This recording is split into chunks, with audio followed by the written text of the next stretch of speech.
sudah menjadi karyawan tentunya. Kami dari SMK ini dulu Bapak Ibu Guru Mbak itu mendidik, mau diberi masukan, kira-kira dengan habis PKL terus bekerja gitu ya, paginya sekolah, sorenya bekerja itu, apakah ada hambatan di sekolah Mbak dulu, mungkin sama karo gurunya ditegur, apamu kok ngantuan, dan sebagainya gitu, beri masukan pada kami untuk perbaikan. Selamat Mbak Anita. Terima kasih Bapak. Saya hanya menambahkan kalau saya UBKV ini kan masalah food makanan. Kebetulan di tempat saya ini SMK IT. Bagaimana untuk mengukur rasa, mengukur nyaman, enak itu kami buatkan controller dari IT. Sebagai IT insya Allah kami siap membuat itu kalau ada yang pesan. Terima kasih. Promosi ini luar biasa. Ya. Wanita bagian apa? Ya, wanitanya bagian apa? Langsung Gurila ya. Baik, mungkin dari Pak Santos dulu ya Pak. Baik, waduh. Pertanyaannya banyak ini. Tapi seneng ini, grup paling exciting gitu. Senang sekali. Mantap, tepuk tangan ini untuk kelas 3. Baik, untuk pertama untuk mengenai legalitas ya, legalitas UB Coffee. Seperti Bapak Ibu ketahui, UB Coffee itu ada di bawah Badan Usaha Non-Akademis. Usaha-usaha yang ada di Buna ini otomatis berdiri harus melalui dengan peraturan rektor atau pertor ya. Jadi awalnya kita istilahnya menginduk. Jadi sebelum berdiri unit baru, biasanya kita tuh menginduk pada unit-unit yang sudah berdiri. Ya contohnya UB Coffee ini. UB Coffee sebelum berdiri karena kita belum punya SOTK atau struktur organisasi ya dan sebagainya. Kita itu menginduk kepada UB Hotel atau UB Gesos. Dulu UB Hotel tapi berubah juga jadi UB Gesos Premium misalnya. Jadi kita menginduk dulu ke sana. Tatkala UB Coffee dirasa cukup mumpuni, baik dari segi SDM, baik dari segi administrasi ataupun operasional, maka Buna ini mengusulkan atau diajukanlah menjadi sebuah unit baru yang sudah diakui atau disahkan oleh peraturan rektor tersebut. Jadi mulai tahun, walaupun kita berdirinya sudah 3 tahun, tapi kita baru mempunyai unit yang betul-betul berdiri sendiri sesuai dengan peraturan rektor itu tahun 2019. Ya, 2019 ya. Ya, 2019. Jadi di sini legalitasnya secara otomatis memang sudah menyambung dengan peraturan rektor tersebut karena kita juga di bawah Universitas Brawijaya. Nah, seperti itu legalitasnya untuk UB Coffee. Terus mengenai yang lainnya, yang kedua tadi berkaitan dengan bagaimana jenjang karir. Oke, jenjang karir. Jenjang karir, nah ini yang sering saya gembar-gemborkan kepada anak-anak ini. Jujur di sini UB Coffee mempunyai 20 staf dan kru. Jadi di bawah saya ada manajer operasional, di bawah saya ada manajer keuangan dan umum, ada juga nanti ada manajer marketing juga. Di bawah situ masih ada supervisor, di bawah supervisor juga ada staff-staff atau kru-kru yang lain dari barista sampai kitchen. Jadi di situ terlihat banget bahwa kita ada jenjang posisi, betul, jenjang posisi. Nah, dengan adanya jenjang posisi ini otomatis kita juga ada kesempatan dong untuk anak-anak, entah itu saya tidak peduli bahwa anak ini tamatan kuliahan, atau S1 dan segala macamnya, atau anak ini tamatan SMK. Tatkala mereka kompetisinya saya rasa excellent, sempurna, kenapa tidak? Kenapa tidak? Karena saya berangkat dari swasta. Di swasta itu yang dipentingkan apa? Pengalaman. Mereka tidak akan melihat titel ya. Titel itu nomor kesekian. Jadi di dunia swasta itu saya kepingin meng-applicable di sini. tatkala SDM-nya ini betul-betul mumpuni, SDM ini betul-betul capable di bidangnya, kenapa tidak gitu. Jadi saya tidak akan memandang bahwa itu S1 atau SMK, tidak. Saya memandang kepada individu masing-masing. Ini memang sedikit kadang-kadang berseberangan dengan unit usaha di akademis, tapi kita akan mengarah ke PTNBH. PTNBH ini akan lebih ke swasta ya. Jadi menurut saya, kalau anak SMK ini mempunyai keahlian yang lebih daripada temannya, entah itu keahlian manajerial, entah itu keahlian skillnya dan segala macamnya, kenapa tidak? Saya tidak akan melihat seperti itu. Walaupun dia tamatan SMK, tetap saya dukung untuk maju atau move up. Begitu. Luar biasa Pak Santos ya. Jadi tidak ada ini ya keharusan. Yang penting kompetensi ya di sini, kompetensi di sini, dan tidak salah ini UBKV menunjuk Pak Santos sebagai GM dari UBKV karena beliau ini profesional dan menurut saya tipsnya memang untuk mengelola BLU yang bagus ya harus melibatkan kalangan profesional ya Bapak yang memang benar-benar menguasai keahlian sesuai dengan aktivitas bisnisnya ya Pak ya. Betul. Langsung kita lanjut ke Mbak Anita tadi. Ada harapan ya, mungkin mau curhat silakan ya Pak. Kalau mau curhat ke Bapak Ibu Kepala Sekolah SMK, harapannya supaya SMK ini bisa lebih baik, silakan Mbak Anita. Tadi ada pertanyaan yang kok bisa sih sekolah sama kerja? Oh iya, yang pagi, sore, terus ngantuk. Iya, alhamdulillah sih kalau saya gimana ya, cara pinternya bagi waktu aja sih. Dan untungnya mungkin ya alhamdulillah di saya tetap berprestasi di sekolah. Jadi meskipun saya pulang sekolah kerja, saya juga sekolah itu nyambi kerja kayak jualan gitu. Jadi kan anak boga itu uang terus. Jadi gimana caranya? Jualan makanan ya Mbak? Iya, jualan makanan kayak gorengan-gorengan gitu, kue-kue, kayak sarapan pagi. Jadi cara pinternya kita aja sih bagi waktu. Untungnya nggak kena marah gurunya karena iya bisa bagi waktu. Dan saya tetap bisa peringkat 1 di sekolah. Oh, luar biasa.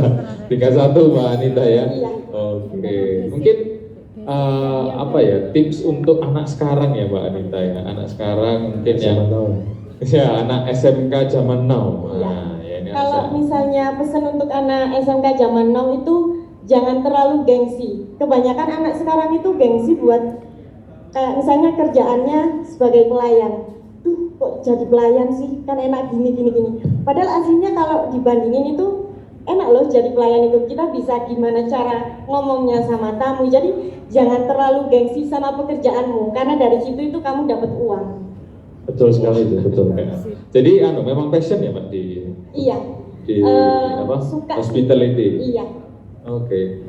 Ini karena lingkungan atau gimana Mbak Anita kok bisa suka sama hospitality ini? Atau karena lingkungan di keluarga atau mungkin emang suka awalnya suka lihat berita tentang hospitality atau gimana Mbak Anita?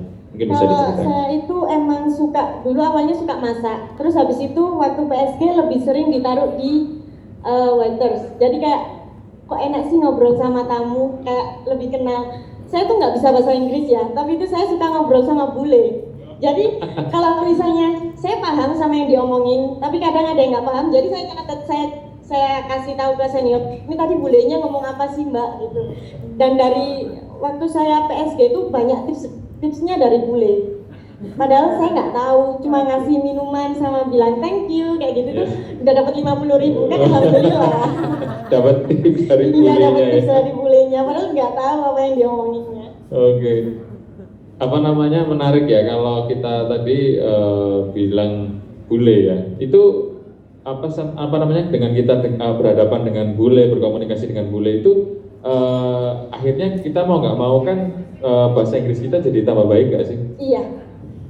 Kalau saya itu belajar bahasa Inggris itu dikit-dikit sih. Jadi kalau misalnya bulenya ngomong ini, kadang saya tuh lari ke Pak San tadi bulenya bilang gini itu artinya apa? Bener ini tak Pak gitu. Jadi saya kalau misalnya ada tamu bule itu kayak awalnya dulu takut-takut, terus Pak San coba lah gitu. Jadi akhirnya tertantang banget sih kalau misalnya ada bule ya saya samperin gitu. Ya, tadi kan Mbak Anita bilang ya, dulu kalau ketemu bule kabur ya. Kaburnya bukan ke Pak Santos, tapi kaburnya lari. Kaburnya lari. Nah, ini mungkin ada tips ya untuk siswa-siswi SMK supaya mereka itu bisa pede, mereka bisa percaya diri, confidence gitu, bukan overconfidence ya. Iya. Bisa pede ketemu bule itu gimana caranya? Tipsnya mungkin dari Mbak Anita. Baik. Oh, Pak Santos ya. Oh, dari Mbak Anita dulu enggak apa-apa kalau misalnya. Dia soalnya praktisi langsung ini.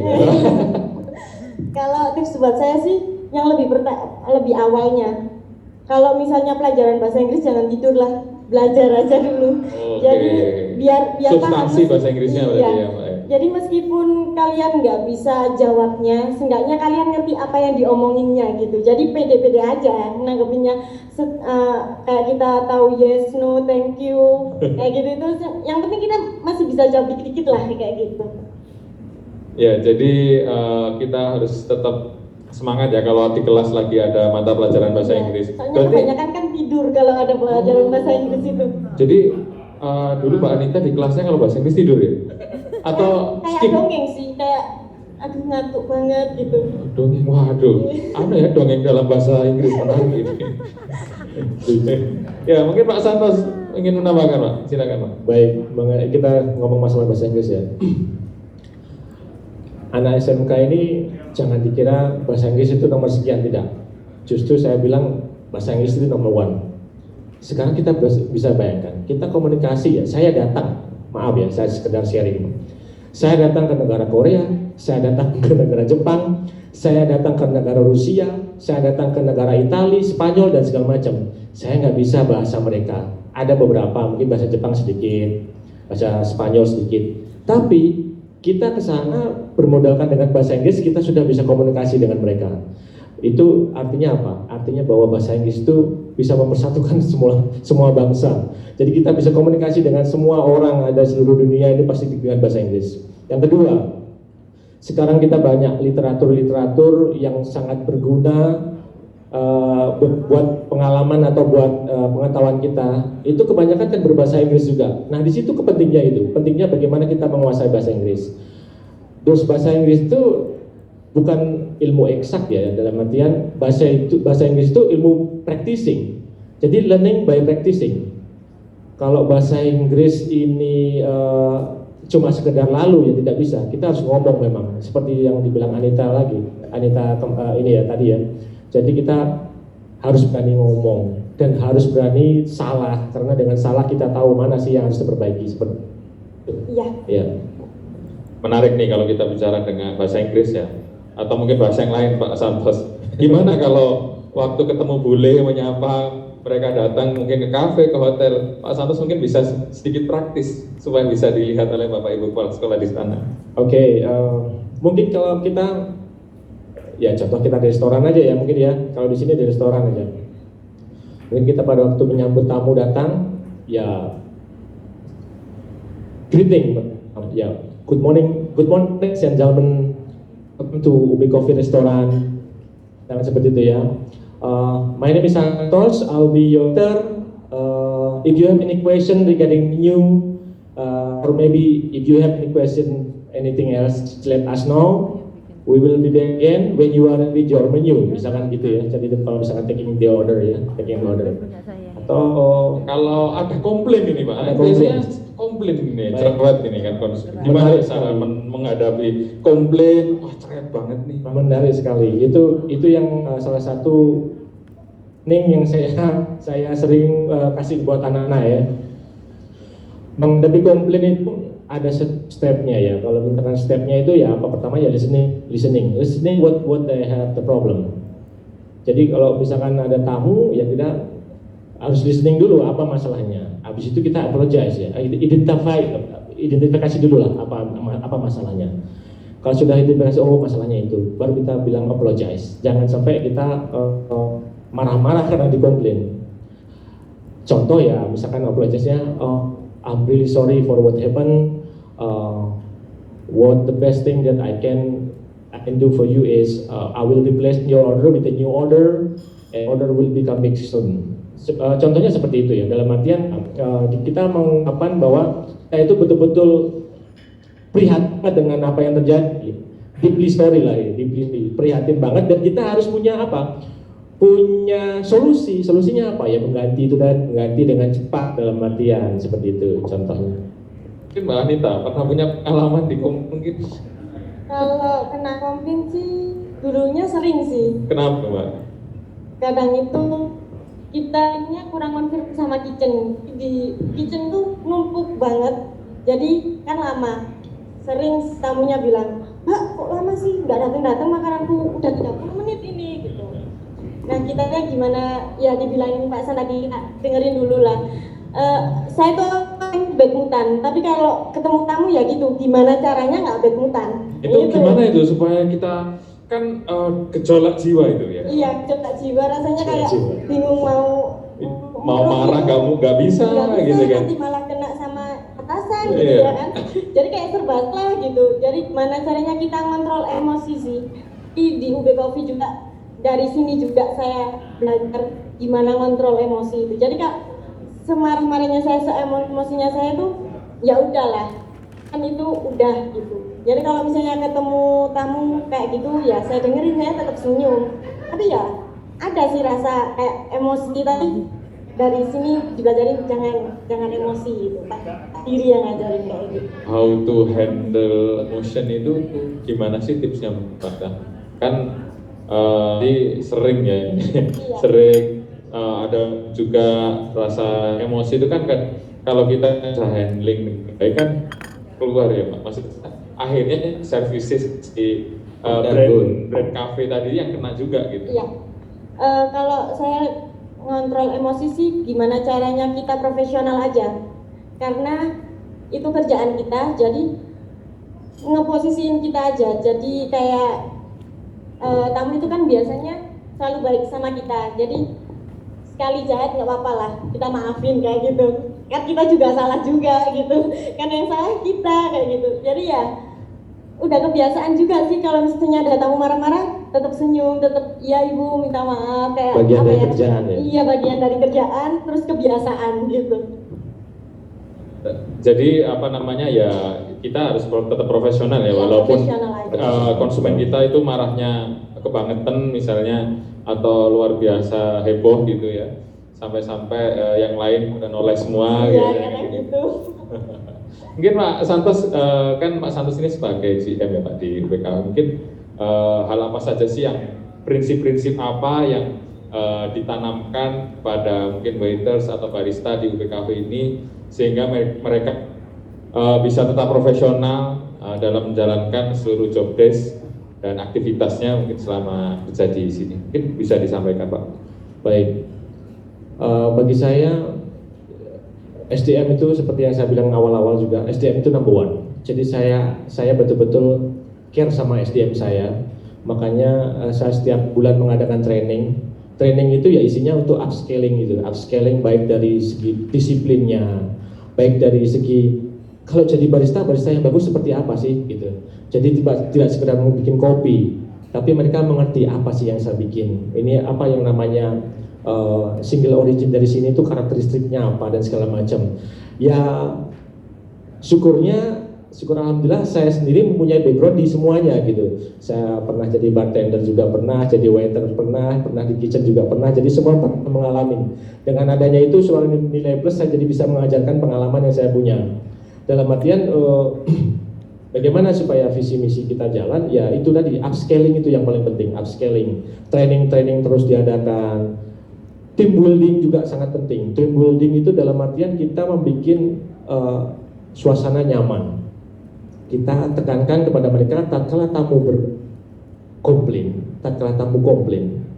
itu sama juga seperti tatkala atasan kamu komplain. Itu semata-mata pekerjaan, semata-mata profesionalitas. Bar selesai gitu ya. Saya sudah menanamkan itu yang paling banyak saya ini. Dulu pertama awal saya datang ke sini, kalau saya marah dengan sesuatu yang pasti berkaitan dengan pekerjaan, semua pada bad mood, semua pada baper ya saya. Tapi sekarang yang baper sudah tidak ada. Saya marah hari ini, nanti 3 jamnya sudah selesai. Ayo merokok, misalkan gitu ya. Ayo ini, nah, itu. Karena itu yang saya pelajari di sana, di luar sana gitu. Mereka betul-betul mau, maaf ya, berkata-kata kasar gitu ya, berkata-kata dengan banyak binatang gitu ya. Tapi setelah itu paling 1 jam 2 jam, let's go smoke, let's go cigarette, nah, seperti itu. Artinya mari kita ngerokok, ayo udah selesai dalam arti. Nah itu suatu bentuk profesionalitas yang saya kepengen lakukan di sini. Yang penting komunikasi yang bagus, team building yang bagus, terus training terus dan training itu untuk menumbuhkan SDM yang berkualitas, upscaling mereka. Jadi mereka tidak hanya sekedar seperti robot ya, seperti robot. Contoh kalau waiter yang bawa minuman dari bar menuju ke tamu balik lagi, nah itu anak SD pun bisa ya. Tapi kita bukan seperti mereka, kita harus upscaling, bagaimana betul-betul memanfaatkan ilmu yang mereka dapat untuk diaplikasikan kepada tamu yang dihadapi, seperti itu. Siap, tadi sudah cukup jelas Mbak Anita dan Pak Santos yang menjawab pertanyaan dari Bapak Ibu Kepala Sekolah SMK. Ini kita ada waktu 5 menit, Pak Santos, Pak Anita. Mungkin ada closing statement dari Pak Santos dan Mbak Anita, mungkin harapan ya, karena Bapak Ibu yang mendengarkan semua ini kan kepala sekolah SMK. Mungkin ada harapan apa dari Mbak Anita dulu, mungkin silakan. Kalau harapan kedepannya cuman saran aja yang kayak dikatakan Pak San, lebih banyak prakteknya aja anak SMK, karena anak SMK itu kebanyakan anak yang aku nggak mau kuliah, aku maunya langsung kerja. Jadi gimana caranya lebih banyak prakteknya daripada materinya, udah itu aja sih. Jadi kompetensi ya, kompetensi yang diperbanyak dan experience ya. Iya. Oke. Mungkin Pak Santos silakan. Kalau saya kepingin, saya sendiri backgroundnya SMK juga, saya kepingin bahwa SMK ini tidak dipandang sebelah mata ya. SMK juga bisa berkarir, SMK bisa jadi orang top. Jadi jangan meremehkan SMK. Nah itu kita harus kebur-keburkan bahwa SMK itu bukan second class. SMK ini sejajar dengan SMA, bahkan lebih daripada SMA. Kenapa? Tamatan SMK kita sudah bisa bekerja, bisa menghasilkan uang. Nah ini kita harus betul-betul bikin suatu statement, kita gembar-gemborkan, kita manage supaya calon-calon pelajar SMK ataupun orang tuanya itu mengerti bahwa SMK bukan second class. SMK sejajar bahkan lebih daripada SMU karena mereka sudah ready di dalam dunia pekerjaan. Kedua, banyakin skill tambahan. Untuk anak-anak SMK banyakin skill tambahan. Entah itu kursus bahasa Inggris, entah itu kursus yang lain-lainnya. Itu sangat membantu tatkala mereka terjun ke dunia pekerjaan. Karena kalau cuma Anda bekerja hanya berdasarkan ijazah SMK Anda, orang akan nomor 2, 3, dan 4 kan itu, dia akan lebih memilih orang yang sudah mempunyai skill dari sertifikat training yang Anda punyai. Begitu. Aplaus untuk Pak Santos dan Mbak Anita, luar biasa pengalaman-pengalaman, pencerahan-pencerahan yang telah diberikan kepada Bapak Ibu semua. Bagaimana tadi Mbak Anita sebagai siswa-siswa SMK ya, yang dulunya juga alumni, menyampaikan harapan-harapan kepada Bapak Ibu Kepala Sekolah SMK agar nanti pada saat bekerja tidak mengalami kesulitan-kesulitan. Dan Pak Santoso tadi dengan beliau juga alumni SMK, pengalaman-pengalamannya juga ya. Tadi juga ada highlight ya dari saya, bagaimana kompetensi itu bisa diperluas lagi ya Pak ya. Betul. Terutama tadi bahasa Inggris ya, karena ini bahasa yang digunakan di seluruh dunia, sehingga ini menjadi bridge ya, jembatan kepada siswa-siswa SMK agar bisa berkarir tidak hanya di Indonesia tetapi di luar negeri. Karena untuk hospitality ini tadi banyak juga ya permintaan dari banyak sekali di luar negeri yang secara salary lebih menjanjikan ya. Betul. Ya Kak. Baik, closing statement tadi menandai akhir dari perjumpaan kita pada siang hari ini. Saya selaku moderator Abdi, mohon maaf jika ada salah. Kita berjumpa lagi besok di hari Jumat ya. Sekian dari saya, terima kasih. Assalamualaikum warahmatullahi wabarakatuh. Sampai jumpa. Waalaikumsalam warahmatullahi wabarakatuh.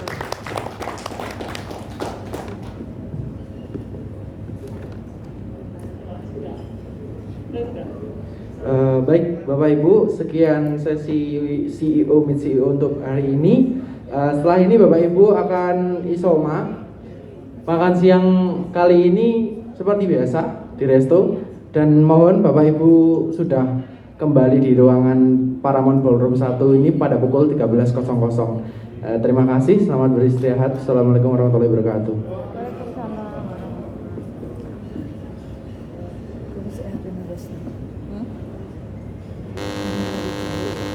Lihat sini ya, pameran grupnya.